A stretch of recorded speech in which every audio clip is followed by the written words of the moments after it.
Obscure internet mysteries. Trip. On August 14, 2012, a user named Amos No More uploaded a video titled Persistent Trip, Datura. The video, just over 2 minutes long, shows a young man in disarray alone in his room talking directly into the camera. He opens by giving the recording date, March 5th, 2008, and immediately begins recounting a disturbing experience with a hallucinogenic drug. According to him, he's been stuck in an unending trip for over 2 months by the time this footage was recorded, and he claims his symptoms haven't shown any signs of improvement. It's March 5th, 2008.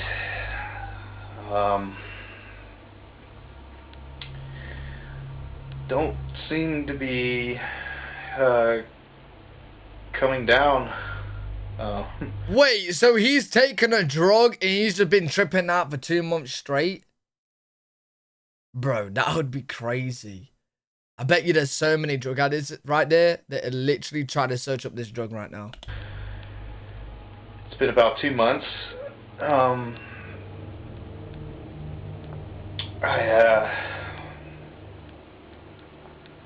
can't really go out. Damn, you got it for life now. A lot of time in the basement. I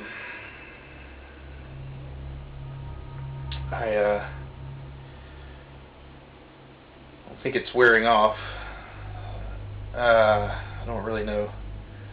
He explains he followed instructions from a book precisely, yet has no idea how to escape this nightmare. Damn. But it's not just the contents of this video that are unsettling, it's how the video came to be uploaded that makes it all the more eerie. The video's description reads, "This video was uploaded to YouTube several years ago and I haven't been able to find it recently. As I recall, the uploader claimed it was found footage. He said he found a tape on a park bench or something and was concerned about the person depicted therein." And just a few months later, another user by the name of Dizzy Duck uploaded the same video in December of 2012 with the title Endless Trip Video. The description of this second upload more or less aligns with what was mentioned in the first description with the Wait, you're telling me so you found this video on a park bench? What, is this guy missing now? Is he gone? added information that the original footage was supposedly found somewhere in Philadelphia. Dizzy Duck also points out something disturbing, what looks like a revolver or some kind of gun on a shelf behind the man's left shoulder. Unfortunately, the resolution of both of these uploads is too low for me to identify it as a gun with certainty. But if it is, this would give this already cryptic video a very dark undertone. What really gets me though is the mystery surrounding it. Despite supposedly being over 14 years old and having over 400,000 views on one of its re-uploads, there's almost no credible information out there. The only other reference I found is this Reddit thread on— Yo, did you see that comment? No credible information out there. Legend says he's still tripping to this day.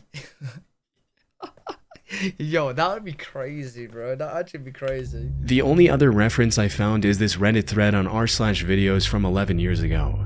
However, even the original poster of this thread has since deleted their account. Nah, man. So, what's the deal with this video? Is it real or just an elaborate hoax? Well, I hope it's okay. First, let's assume that all the known details surrounding the video are real, from what the person in the video is saying to what's mentioned in the description. Oh wait, is that the drug that he's had? Datura? I've never heard of it. Is it crazy? The person in the video is clearly very stressed out. Never heard of it. And while he's not before. going crazy in the traditional sense, his body language, refusal to make eye contact with the camera, and overall demeanor shows that he clearly wasn't 100% there when recording. I think I boiled the roots right. You thought it was poison? Did what it said in the book.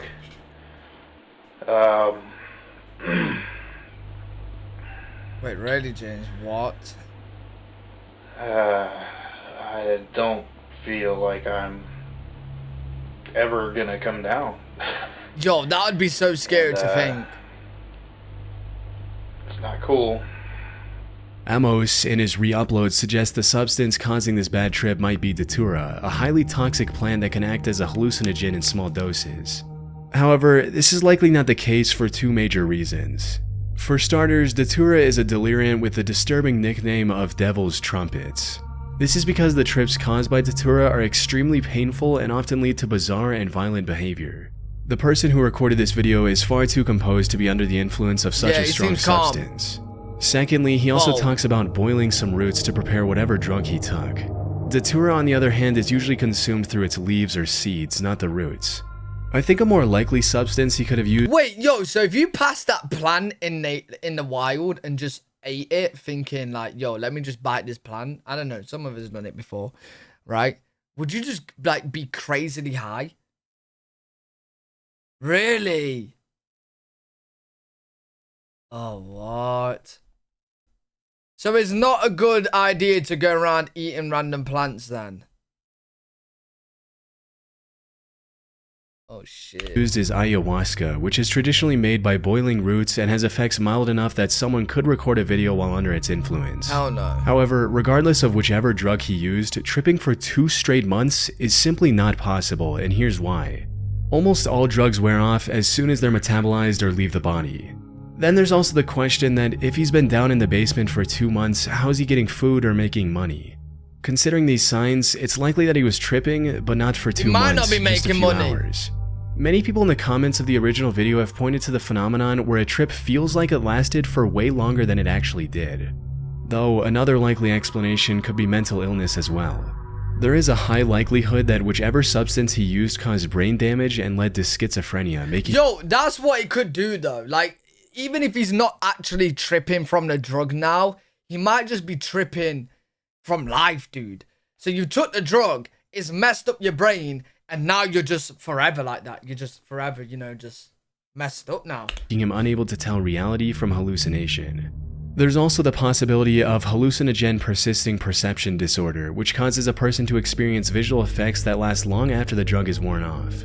However, those effects are usually more like static or blurriness, not full-blown trips. Even so, all of this depends on the assumption that available information surrounding this mystery is true. For all we know, this could be nothing more than a hoax, especially since the mention of this being found footage sounds rather fishy. This whole thing could have been created by the uploader Amos No More for Internet Cloud. Dizzy Duck's re-upload could be just another move by Amos to build on the found footage storyline. But it's been over 12 years since this upload, and he hasn't done any follow-ups to capitalize on the few 100,000 views it's received. Yo, listen, yo, if I ain't gonna lie, chat, if that was me, I'm gonna be uploading videos taking every drug. 400,000 views for taking a drug? Bro, sign me up to drug.com. Sign me up. I'll have millions and millions and millions of subs, mate. I've been known as the drug taker. Of course, there's also a middle ground theory. Maybe the Obviously, original video legal was drugs. real, and the guy in it genuinely thought he was tripping for 2 months. Amos might have stumbled across the initial post before it disappeared, and then decided to create a hoax based on it.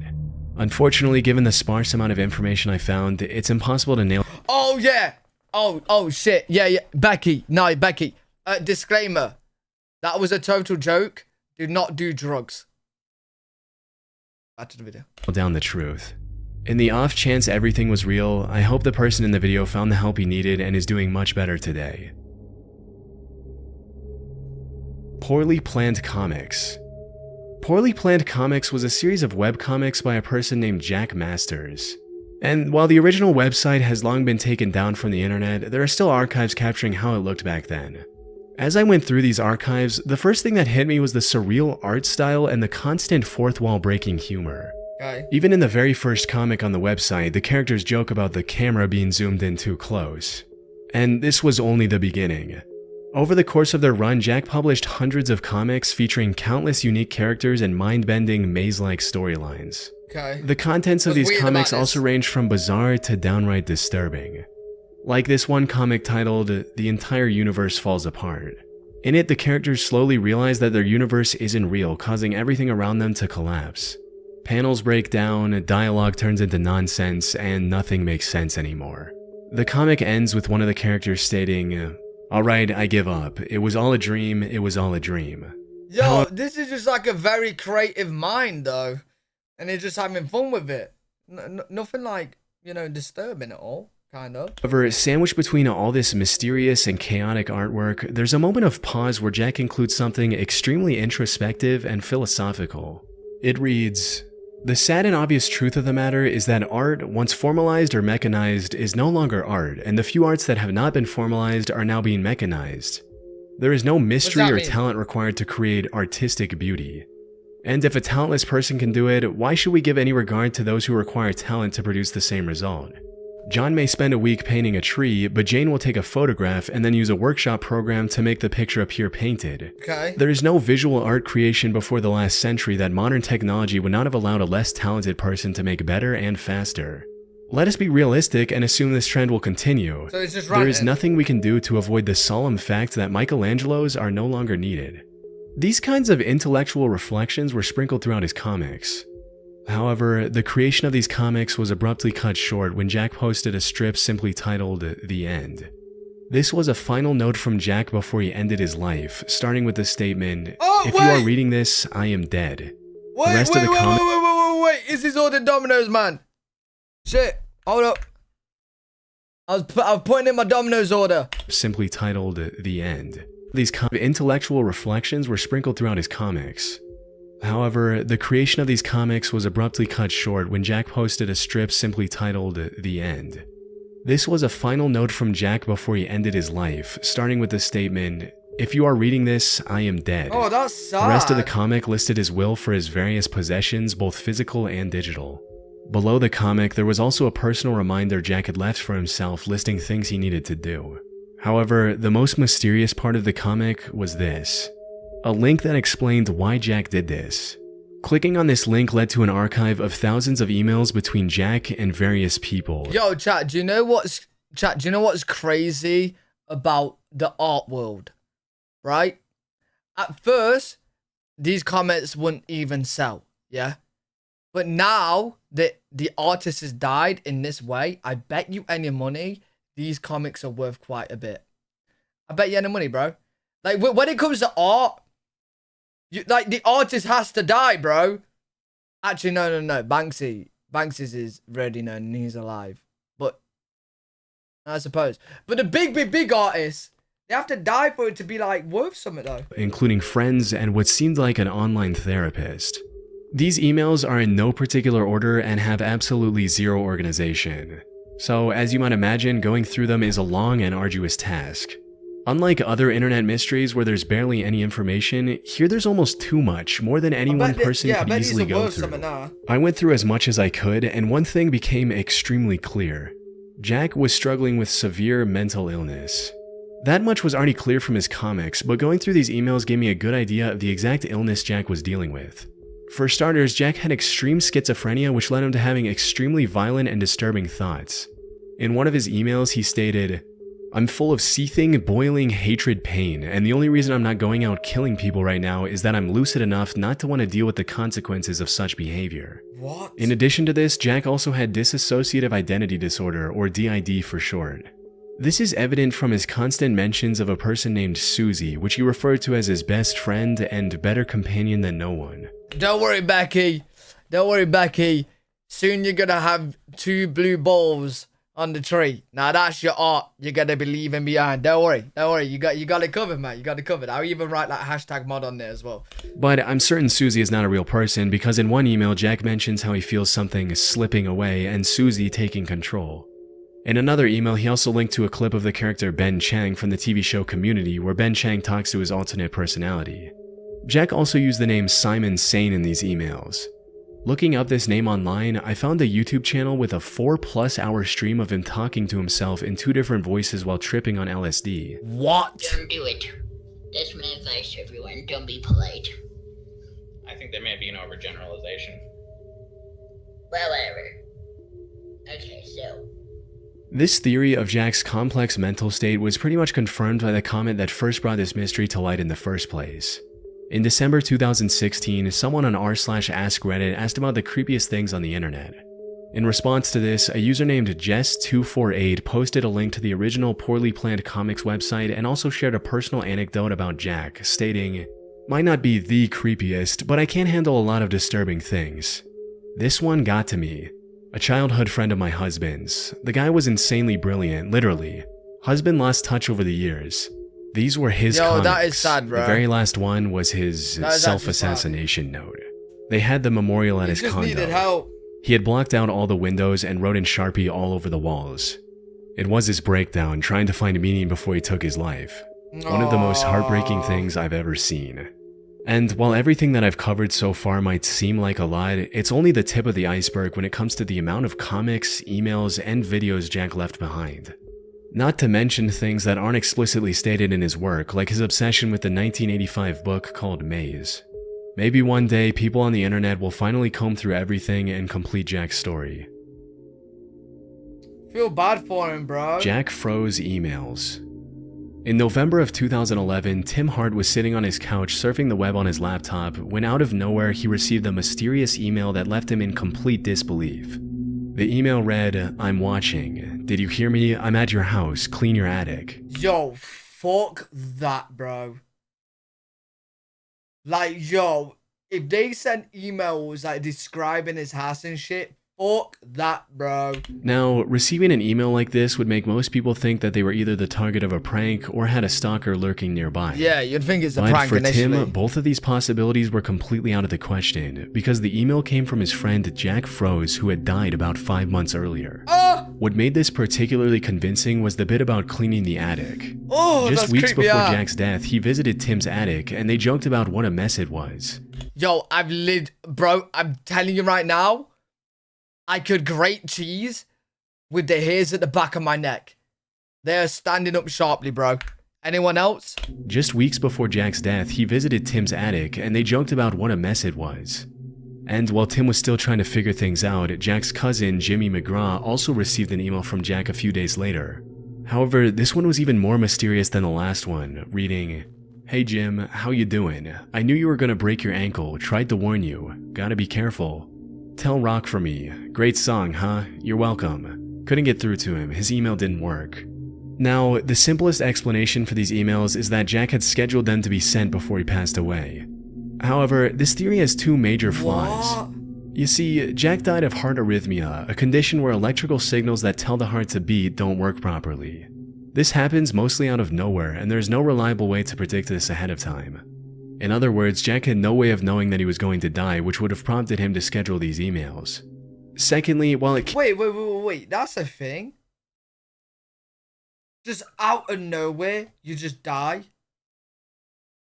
Because your heart and your brain's not communicating or something like that? What the fuck? can't explain the email Tim received since the two talked about his dirty attic before Jack's death, there's no way to rationalize the email Jimmy received. He sprained his ankle about 2 weeks before receiving the email, which was nearly 5 months after Jack's death. So, unless Jack had the superpower of future sight, he couldn't have possibly predicted such an unlikely event for his scheduled email. This leads us to the second theory, one that the recipients themselves preferred to believe, that this was Jack's reaching out to them one last time from beyond the grave. I would like to say Jack sent it, just because I look at it as he's gone, but he's still trying to connect with me and still trying to tell me things to move along and feel better. However, while it's comforting to imagine that those who have left this world can still watch over their loved ones, this is by far the least likely explanation for these emails. Especially compared to the possibility that someone close to both Tim and Jimmy had access to Jack's email account. This also explains the inclusion of recent events like Jimmy's ankle injury in the emails.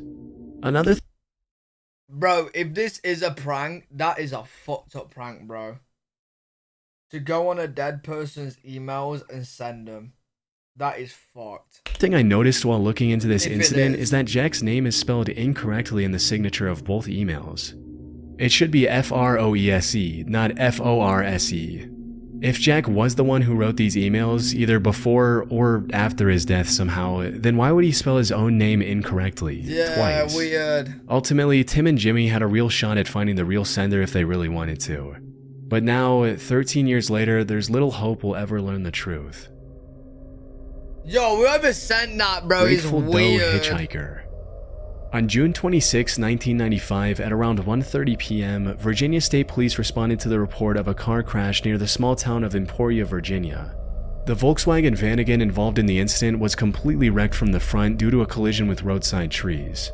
And since neither of the two passengers were wearing a seatbelt, both of them were partially ejected from the front windshield and were deceased by the time police arrived. One of the victims of this crash was quickly identified as 21-year-old Michael Hager, a student at the University of South Carolina. However, every effort to identify the second guy proved entirely fruitless.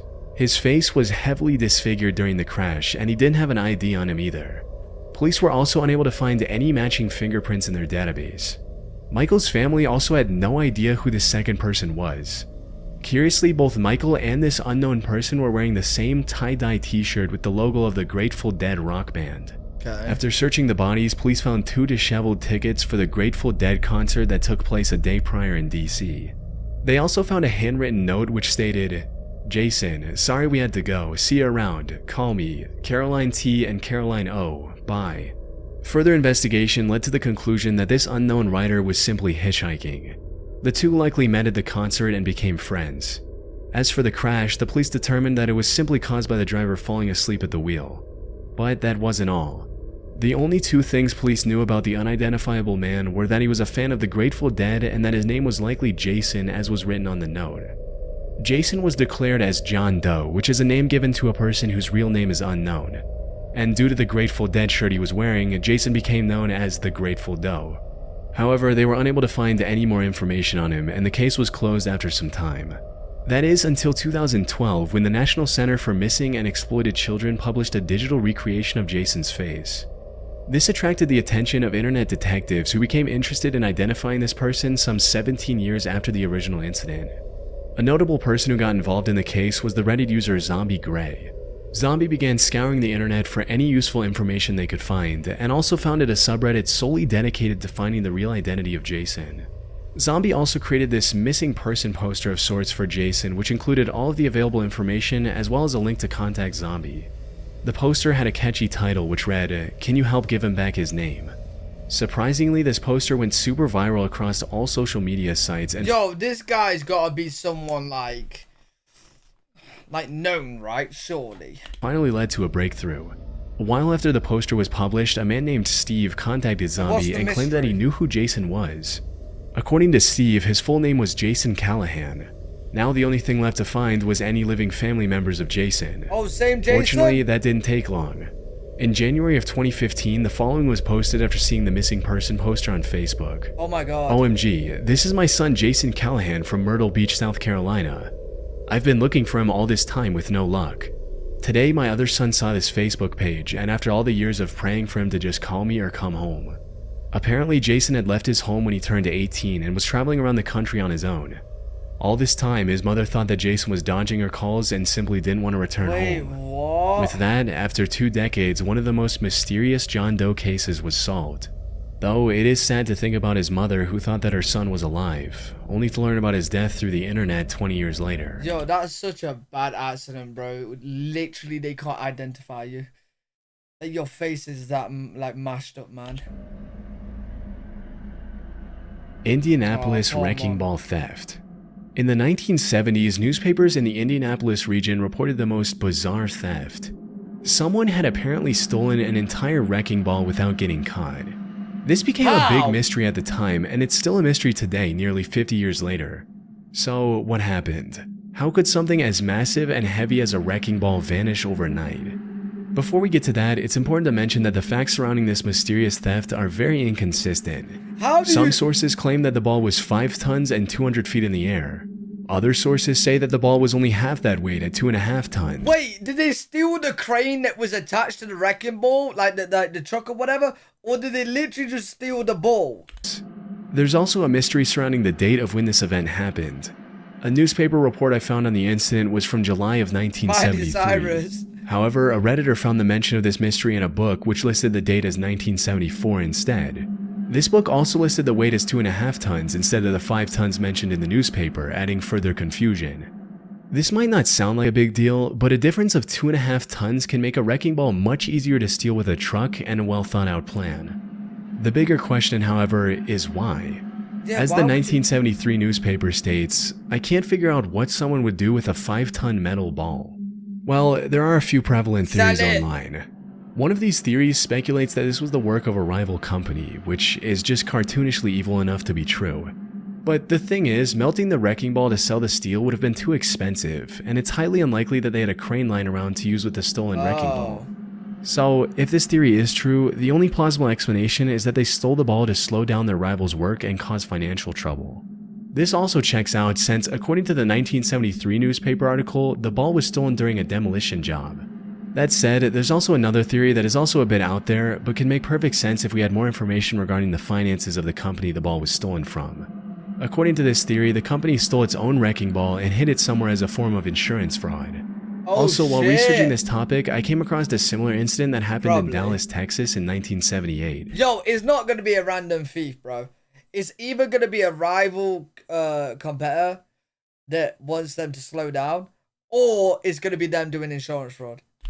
If the wrecking ball theft in Indianapolis was truly for insurance fraud, maybe a demolition business owner in Dallas saw its success and decided to do the same. Overall, because this happened so long ago and there's very inconsistent information on it, we'll likely never know what happened to this disappearing wrecking ball. I came in like a wrecking ball.